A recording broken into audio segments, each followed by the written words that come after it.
It all started with a broken microwave. Not a normal microwave. This one glowed purple, buzzed like a swarm of angry bees, and randomly spat sparks whenever someone tried to heat up spaghetti. It belonged to a raccoon named Kevin who lived in the junkyard behind the park. Kevin was not a scientist. He was barely a raccoon, but he wore goggles, called himself Professor Trash's Storm, and swore he was on the verge of solving quantum lunch physics.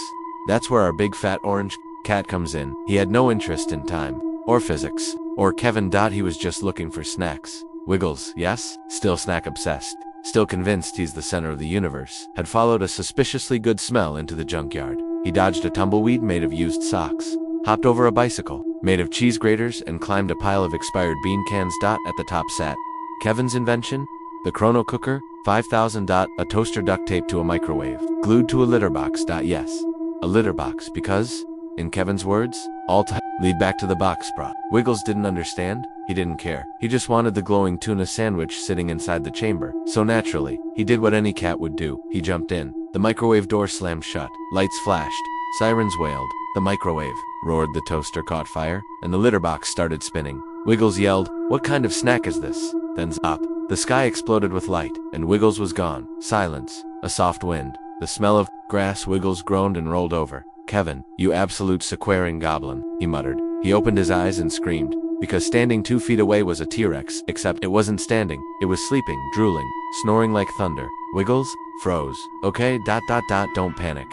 Don't breathe. Don't sneeze. Sneeze." The dino's eyes opened, pupil narrowed, sniffed. Wiggles grinned awkwardly. "Nice teeth." The T-Rex roared. Wiggles screamed and ran.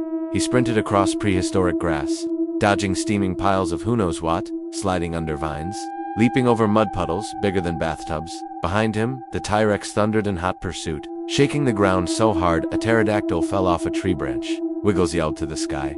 He dove into a hollow log. The T-Rex roared once more, then wandered off. Wiggles panted. Well, that's a no on the local welcome committee. After his heart stopped trying to launch itself into the next century, Wiggles crawled out of the log and took in the world around him. Dinosaurs wandered across rolling plains. Giant dragonflies, the size of frying pans, buzzed overhead. A stegosaurus was scratching its back on a mountain, and the trees were huge, like broccoli for giants. It was beautiful, terrifying, majestic, and totally unacceptable. Where are the snacks? Where are the soft blankets? Where is my charger? Then he saw something strange. A tiny hut, made of bones, twigs, and old collars. He tiptoed toward it. Inside was another cat, but not a normal one. This cat wore a necklace made of teeth, had tribal paint on his fur, and sat on a throne made of turtle shells. He opened one glowing green eye and said, "I've been expecting you, orange one." Wiggles blinked. "Do I know you?" The cat stood up and hissed so dramatically that his tail did a full spiral. "I am Whiskerfang, the timeless, ruler of the prehistoric cat clan, guardian of the pop-houred portal. And you are the mistake." Wiggles frowned. "You take that back?" Whiskerfang narrowed his eyes. "You're not from here. You brought the scent of the machine, the raccoon's curse." "Okay, wow, judgmental," Wiggles muttered. Whiskerfang paced. "You must return from whence you came, or the balance of claws shall collapse." Wiggles, "Okay, but like how?" The ancient cat pointed to a cave in the distance. "The chronofang lies within. It is our last time key, but be warned, many have tried to reach it. None have returned." Wiggles gulped. He stared at the cave, at the jungle beyond it, at the volcano that looked way too active to just sit there quietly. Then he turned back to Whiskerfang and said, "Is there a snack bar on the way?" Wiggles stood at the edge of the jungle. Behind him, a suspiciously dramatic ancient cat named Whiskerfang. Ahead, a wild prehistoric forest that looked like it chewed up explorers and spit out their socks. He took a deep breath. Okay, this is fine. I'm not scared. I'm just sweating aggressively through my fur."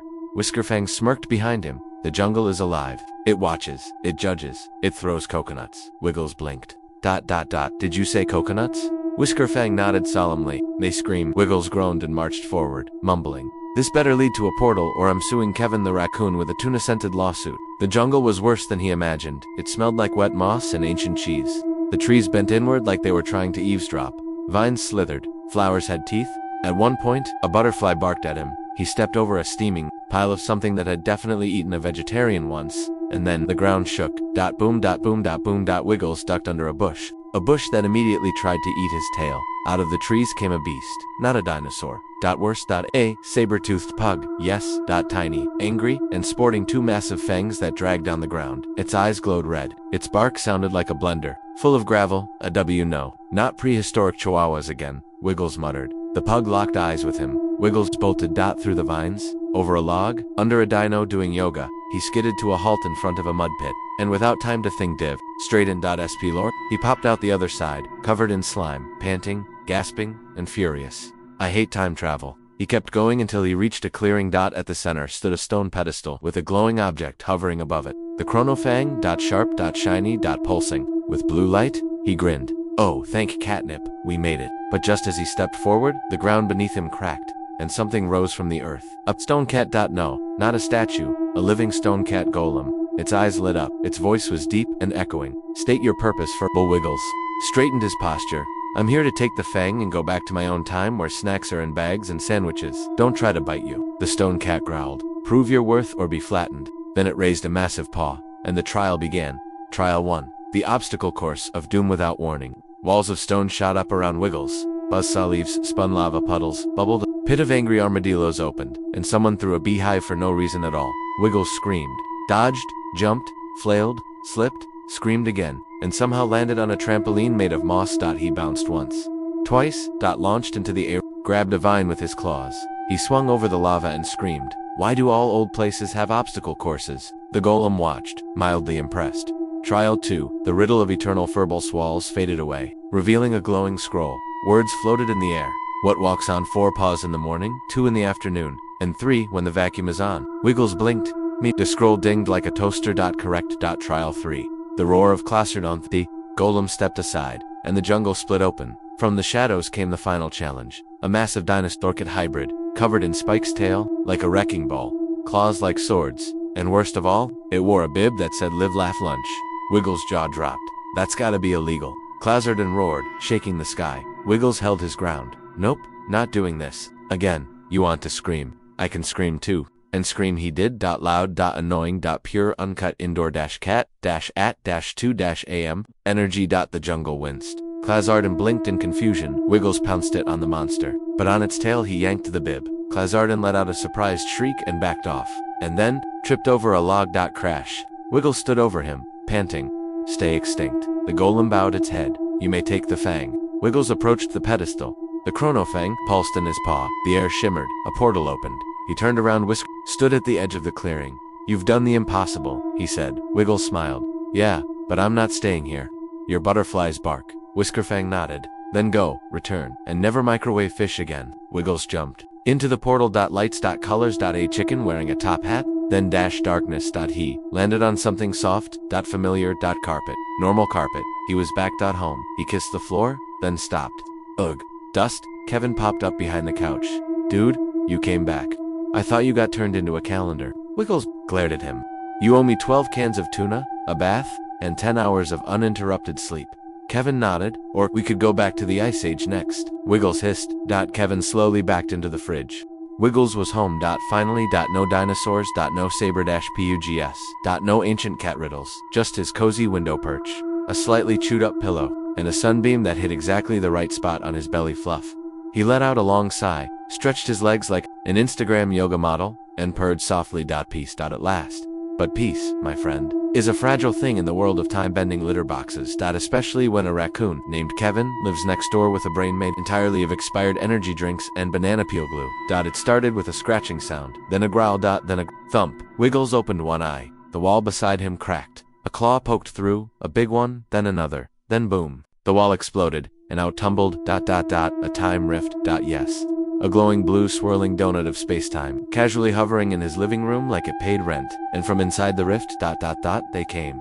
The raptor cats. Tiny bodies, feathered tails, reptilian eyes, but cat faces, evil cat faces. One had war paint, another wore sunglasses, one was inexplicably wearing socks on all 4 paws, and the worst of them, the leader was huge, massive claws, shimmering green fur, a scar down one eye. His name, Whisker. He stepped through the portal and hissed in perfect English. We are your ancestors, and your replacements. Wiggles rolled off his pillow and narrowed his eyes. Not today, Jurassic furballs. The invasion had begun. Stormed the streets. One hacked a toaster to shoot flaming bagels. Another stole a scooter and crashed it into a juice stand. They overwhelmed the neighborhood, and worst of all, they were adorable. People started feeding them, petting them, making TikToks with them. Wiggles watched in horror as one got 3 million views for simply doing a backflip. Unacceptable, he hissed. This is my timeline. He needed help. Fast, so he did what any desperate cat would do.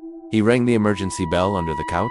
And within seconds, Lady Mittens, Maximus, the ghost bulldog, Biscuit the ferret. And yes, Kevin, now wearing a tinfoil helmet and no pants. They assembled. Team Wiggles was back. Their plan? Simple. Destroy the rift. Send the raptor cats back to the prehistoric litter box, where they belonged. Their method. Slightly less simple. Kevin pointed at a glowing green remote duct-taped to a banana. This is the quantum meter, 9000. We chuck it at the portal. Boom. No more time leaks. Wiggles narrowed his eyes. You sure it works?